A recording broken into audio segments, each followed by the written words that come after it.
Hello everyone, welcome to my channel named Study Minds with SS। आज हम लोग research aptitude का series start करेंगे, that is 50 MCQ series. Okay, और ये जो सीरीज़ है टोटल 5 पार्ट्स में जाएगी and in every part will cover 10 questions each. Okay, हर पार्ट में 10 क्वेश्चंस होंगे।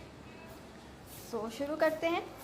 And if you are new to my channel, और अगर आप मेरे वीडियोस आपको पसंद आते हैं तो please I would highly request you to subscribe my channel, like my videos और अपने फ्रेंड्स के साथ शेयर करिए।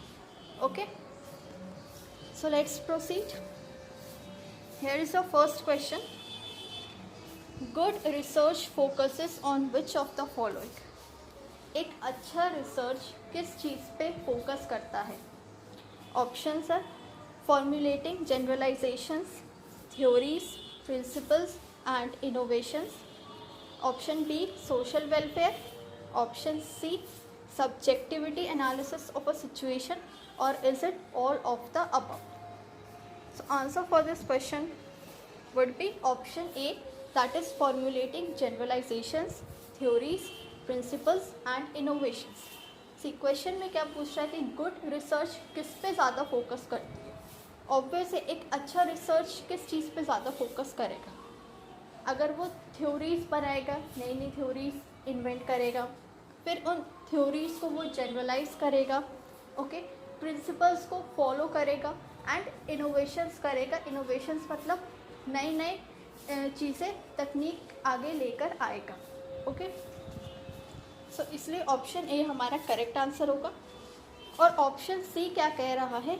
Subjectivity analysis of a situation. अगर यहाँ पे ऑब्जेक्टिविटी एनालिसिस होता तब ये अप्रोप्रिएट होता, तब हम इस ऑप्शन को कंसिडर करते। बट क्योंकि यहाँ सब्जेक्टिविटी की बात कही गई है एंड वी ऑल नो कि सब्जेक्टिविटी रिसर्च का पार्ट नहीं होती है। एक रिसर्च में, रिसर्च के फीचर्स में हमने पढ़ा है कि रिसर्च ऑब्जेक्टिव होना चाहिए, ऑब्जेक्टिविटी उसके अंदर होनी चाहिए। ओके, सो इसलिए ऑप्शन ए हमारा करेक्ट आंसर होगा। Okay, now next question. The purpose of bibliography is. See देखो, दो टर्म्स होते हैं, एक बिब्लियोग्राफी होता है हमारा और एक हमारा क्या होता है? रेफरेंसेस होता है। ओके, बिब्लियोग्राफी क्या होता है? जो भी हम सोर्स लिए हैं, लाइक प्राइमरी सोर्स से हमने डेटा कलेक्ट किया है और सेकेंडरी सोर्सेज से किया है, जो भी हमारा सोर्सेस है उसमें जिस भी तरीके से हमने डेटा कलेक्ट किया है, क्वेश्चनआर हो गया, ऑब्जर्वेशन हो गया, इंटरव्यू हो गया, तो उसमें वो सारी चीज़ें हम मेंशन करते हैं बिब्लियोग्राफी। ओके, कि हमने ये सोर्स से डेटा कलेक्ट किया है, ये टाइटल है, ये मेरे ऑथर्स हैं जिन्होंने हेल्प की है, तो वो सारी चीज़ें जो हम मेंशन करते हैं वो किस पे करते हैं? बिब्लियोग्राफी में। ओके, तो ये होता है मेरा बिब्लियोग्राफी। और एक होता है रेफरेंसेस। रेफरेंसेस में क्या, हम सिर्फ उन्हीं सोर्स को मेंशन करते हैं जहाँ से हमको हेल्प हुई है। बिब्लियोग्राफी में तो हम सारे सोर्स को मेंशन करेंगे, भले मुझे वहाँ से हेल्प हुई है या नहीं हुई है। बट रेफरेंसेस क्या होता है? They contain only those source which have been used in our research work. Okay, तो इसलिए फुटनोट में हम हमेशा रेफरेंसेस को दिखाते हैं। ओके, और बिब्लियोग्राफी में जिन्हें फर्दर रिसर्च करनी है उसी टॉपिक पे या फर्दर जो भी और रिसर्च वर्क करना है उसी टॉपिक पे, तो उसके लिए क्या होता है? बिब्लियोग्राफी। ओके, होप सो ये क्लियर हो गया होगा आपको बिब्लियोग्राफी क्या होता है। ओके, नाउ अब क्वेश्चन देखते हैं। The purpose of bibliography is, इसका पर्पस क्या है? To make research reports appear authentic, to signify vast knowledge of researcher, to facilitate further research, या all of the above। अभी मैंने क्या बोला? बिब्लियोग्राफी क्या है? जिससे कि आगे रिसर्चर को हेल्प हो, फर्दर अगर किसी को भी रिसर्च करना है उस फील्ड में तो उसको हेल्प होनी चाहिए। इस पर्पस के लिए हम बिब्लियोग्राफी बनाते हैं। तो हमारा क्या होगा इसमें? That is option C, to facilitate further research. Okay, so option C आपका करेक्ट आंसर होगा। Now next, research is, research क्या है? An unorganized approach for resolving problems, careful, patient and systematic study, mere accumulation of knowledge, और purely for academic purpose. Option A तो आपका हट गया क्योंकि ये नेगेटिव साइड दिखा रहा है, that is unorganised. Research unorganised नहीं होता है, वो हमेशा ऑर्गेनाइज्ड होता है. तो ऑप्शन ए आपका एलिमिनेट हो गया. ओके, देन ऑप्शन सी देखिए, इसमें लिखा है mayor accumulation of knowledge. Mayor मतलब होता है ओनली. क्या सिर्फ रिसर्च का काम है नॉलेज को गेन करना, बस क्या यही काम होता है? नहीं, इसके अलावा भी बहुत सारी चीज़ें होती हैं. तो मेयर अक्यूमुलेशन ऑफ नॉलेज नहीं होगा. और प्योरली फॉर एकेडमिक पर्पस, क्या ये सिर्फ कॉलेजेस में, यूनिवर्सिटीज़ में यही काम देता है, बाकी फर्दर लाइफ में काम नहीं देता क्या रिसर्च? ऐसा नहीं है, ये हर स्टेज पे काम देता है, हर स्टेप पे काम देता है. तो इसलिए option A, C and D are eliminated, and जो भी बच गया rest option B, that is your answer. ये केयरफुल है, पेशेंट है, मतलब इसमें पेशेंस चाहिए, पेशेंस लेवल अच्छा होना चाहिए इसमें. And systematic study, that is step by step study आपको करनी पड़ती है एक प्लान्ड वे में. Okay, so option B will be your correct answer. Now next, दो स्टेटमेंट्स हैं and we have to identify which statement is correct. Okay, first है hypothesis is not required in historical research. Hypothesis historical research में require नहीं होता है, वहाँ उसकी ज़रूरत नहीं पड़ती है. सेकेंड है manipulation is not required in experimental research. क्या मैनिपुलेशन, जो हम मैनिपुलेट करते हैं एक वेरिएबल को और उसका आउटकम किस में देखते हैं? दूसरे वेरिएबल में. मीन्स मैनिपुलेशन कह सकते हो आप चेंज करना. Is not required in experimental research, कि एक्सपेरिमेंटल रिसर्च में मैनिपुलेशन की ज़रूरत नहीं होती है. सो आप देखते हैं दोनों में से कौन सा स्टेटमेंट करेक्ट है. Okay, C hypothesis is not required in historical research. Hypothesis क्या होता है? एक मेरा टेंटेटिव स्टेटमेंट होता है, एक अजम्पशन होता है जिसको हम बनाते हैं, फॉर्मुलेट करते हैं और फिर डेटा कलेक्ट करने के बाद, सैम्पलिंग करने के बाद उसको टेस्ट करते हैं. ओके, ये होता है मेरा हाइपोथेसिस. तो कह रहा है is not required in historical research. अब समझेंगे हिस्टोरिकल रिसर्च क्या होता है. हिस्टोरिकल रिसर्च वो रिसर्च होती है जो पहले ही हो चुकी है, पास्ट इवेंट्स को देखते हैं इसमें. तो पास्ट इवेंट पे हाइपोथेसिस बनाने का तो कोई काम नहीं है क्योंकि वो ऑलरेडी हो चुका है. ओके, तो पास्ट की चीज़ों में हम मैनिपुलेट नहीं करेंगे.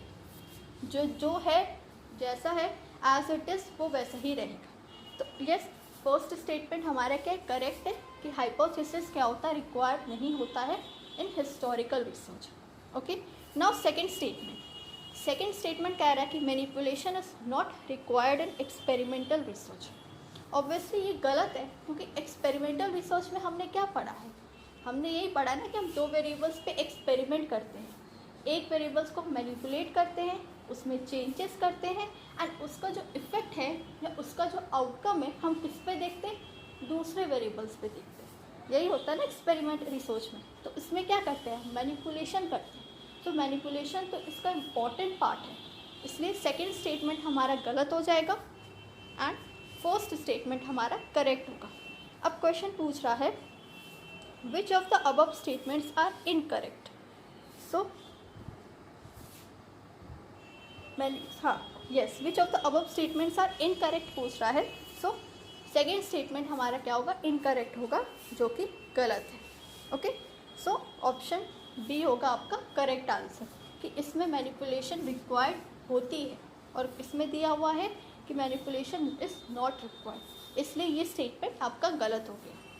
ओके, ना क्वेश्चन 5 इसमें पूछ रहा है consider the following. Different sampling techniques आपको दिए गए हैं, टाइप्स ऑफ सैम्पलिंग्स. ठीक है, एक होता है प्रोबेबिलिटी, एक होता है नॉन प्रोबेबिलिटी. प्रोबेबिलिटी में क्या होता है? हर को इक्वल चांस मिलता है सिलेक्ट होने का. ओके, और नॉन प्रोबेबिलिटी में जो हम खुद से अपने अकॉर्डिंग, अपने कन्वीनियंट के अकॉर्डिंग जो हम सेलेक्ट करते हैं, जो हम सैम्पलिंग करते हैं, वो होता है नॉन प्रोबेबिलिटी. तो कह रहा है which one of the above can be used in surveys. Surveys में कौन सी सैम्पलिंग यूज़ की जाती है, स्ट्रैटिफाइड, क्लस्टर, कोटा या मल्टी स्टेज। ऑब्वियस ये सारी की सारी सैम्पलिंग्स हमारी यूज़ की जाती हैं सर्वे में। अब डिपेंड करता है कि रिसर्चर कौन सी सैम्पलिंग टेक्निक यूज़ करेगा। ओके, सो इसलिए इसका आंसर होगा all of the above. Next है which one of the following research is used to check solutions for real life problems on the basis of already existing theories. जो theory मेरी already exist कर रही है उसके basis पे हम कौन से रिसर्च करेंगे कि जिससे मेरा क्या हो, सॉल्यूशन निकल जाए रियल लाइफ प्रॉब्लम को सॉल्व करने का। ऑलरेडी थ्योरीज एग्जिस्ट करती उनकी हेल्प से। तो action research, applied research, x post facto और हिस्टोरिकल रिसर्च। तो इसका आंसर क्या होगा हमारा, अप्लाइड रिसर्च होगा। क्योंकि देखो एक्शन रिसर्च में क्या होता है ना, हम लोकल लेवल की प्रॉब्लम सॉल्व करते हैं। ओके, इसमें हम एक्शन तुरंत लेते हैं प्रॉब्लम को सॉल्व करने का। लेकिन अप्लाइड रिसर्च में क्या होता है ना, जो भी मेरी थ्योरीज बनी रहती है उसके बेसिस पे हम उसको जनरलाइज करते हैं, उसको अप्लाई करते हैं किसी और थ्योरी पे और उसके बाद प्रॉब्लम को सॉल्व करते हैं। तो इसलिए इसका आंसर होगा option B, applied research, as the question itself says to check solution for real life problems on the basis of already existing theories. Okay, so option B will be your correct answer. Next, quality of research can be assessed from. Research का जो quality है वो कहाँ से आप पहचानोगे, कहाँ से आप निकालोगे? Experience of researcher, time spent on research, methodology adopted for research और resources used for research. Obviously एक अच्छा रिसर्च, एक क्वालिटी रिसर्च आप कैसे पहचानोगे? उसके मेथड से, उसके मेथोडोलॉजी से कि वो कैसे रिसर्च को यूज़ कर रहा है, किस वे में यूज़ कर रहा है, क्या तरीका है उसका। सो अब उसके मेथड्स के बेसिस पे आप चेक करोगे कि उसकी रिसर्च की क्वालिटी क्या है। ओके, सो ऑप्शन सी होगा इसका correct answer. Next, which of the following is opposite to experimental research. Experimental research के ऑपोजिट कौन सी है? एक्सपेरिमेंटल रिसर्च में क्या होता है, जैसा कि अभी मैंने बताया, इसमें हम दो वेरिएबल्स को लेते हैं, एक को मैनिपुलेट करते हैं और उसका इफेक्ट देखते हैं किस पे, दूसरे वेरिएबल पे। इसमें मोस्टली इंडिपेंडेंट और डिपेंडेंट वेरिएबल्स लिए जाते हैं। सो इसके ऑपोजिट क्या है? X post facto research, applied research, case study research या नन ऑफ दीज। सो इसका ऑपोजिट क्या होगा मेरा? X post facto. X post facto में क्या होता है, जो हम आफ्टर इफेक्ट देखें, जो चीज़ ऑलरेडी हो चुकी है उसके बाद का इफेक्ट हम देखते हैं। तो ये मेरा क्या होगा? रिसर्च के ऑपोजिट होगा। क्योंकि रिसर्च में तो प्रेजेंटली हम उस पर काम करते हैं, वेरिएबल्स को मैनिपुलेट करते हैं। बट एक्स पोस्ट फैक्टो क्या होता है, मेरा ऑलरेडी अगर हो चुकी है वो चीज़, उसके बाद का हम इफेक्ट देखते हैं। तो इसलिए एक्सपेरिमेंटल रिसर्च का ऑपोजिट क्या होगा? X post facto research. Okay, so option A will be your correct answer. Question 9. Question है, which of the following is quasi probability sampling technique? Systematic sampling, cluster sampling, quota sampling, snowball sampling और multi stage sampling। इसमें पूछ रहा है कि quasi probability sampling कौन सी है। एक तो हमारी आती है probability sampling, एक आती क्वाजी प्रोबेबिलिटी और एक होती है नॉन प्रोबेबिलिटी। क्वाजी प्रोबेबिलिटी होती है कि जो पूरी प्रोबेबिलिटी जैसी तो नहीं है, बट उसका कुछ पार्ट्स या आप कह सकते हो उसके कुछ फीचर्स हैं जो आप प्रोबेबिलिटी सैम्पलिंग्स में होते हैं। तो इसलिए इसका नाम क्वाजी प्रोबेबिलिटी सैम्पलिंग है। तो इसमें कौन कौन से आते हैं मेरे? इसमें दो आते हैं, एक तो सिस्टमैटिक रहता है, एक मल्टी स्टेज सैम्पलिंग रहता है। सिस्टमैटिक सैम्पलिंग्स क्या रहता है मेरा? जिसमें हम हमेशा हर एक nth आइटम को सिलेक्ट करते हैं, लाइक 5, 10, 15, 20, मीन्स हर में 5-5 का वेरिएशंस हो रहा है। लाइक फिर एग्जांपल ले लो 10, 20, 30, 40, तो हर में क्या हो रहा है? 10th का एक वेरिएशन जा रहा है। तो इसमें हर nth यूनिट को हम सिलेक्ट करते हैं।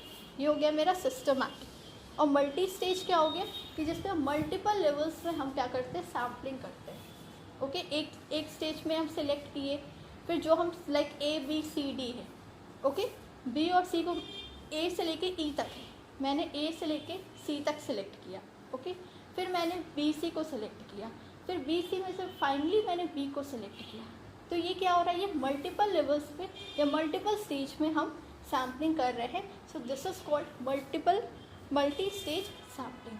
तो ये दोनों मेरी क्या होती है, क्वासी प्रोबेबिलिटी सैम्पलिंग होती है। So option A and option 5 ये होगा हमारा correct answer. That is option C में ये दोनों दिए हैं, option 1 and option 5। Okay, so option C will be your correct answer. Now last question for today. The variable marital status has responses married, divorced, widow or never married. What kind of variable is it? Marital status में हमारे क्या क्या होते हैं, या तो आदमी married होगा या डिवोर्स्ड होगा, ठीक है, या विडो होगा या नॉट मैरिड होगा। तो ये किस वेरिएबल के एग्जाम्पल है? Active variable, dependent variable, categorical variable और इंडिपेंडेंट वेरिएबल। ऑब्वियसली ये क्या होगा, कैटेगोरिकल वेरिएबल, क्योंकि इसमें हम क्या कैटेगरीज में डिवाइड कर रहे हैं, मैरिटल स्टेटस को अलग अलग कैटेगरीज में डिवाइड कर रहे हैं। तो ये हो जाएगा मेरा कैटेगोरिकल वेरिएबल। ओके, वेरिएबल्स का भी मैंने बहुत अच्छे से समझाया था, क्लास लिया था। सो जिनको वेरिएबल्स नहीं पता या types of variables, so they can go to link in the description box और वहाँ से वो लोग देख लेंगे। ओके, लिंक मैं डाल दूँगी। So that's all for today.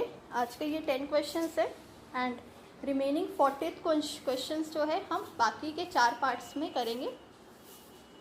सो अगर आपको मेरा वीडियो पसंद आया हो तो प्लीज़ लाइक, शेयर, सब्सक्राइब ज़रूर करिए चैनल। और till then take care everyone, stay home, stay safe.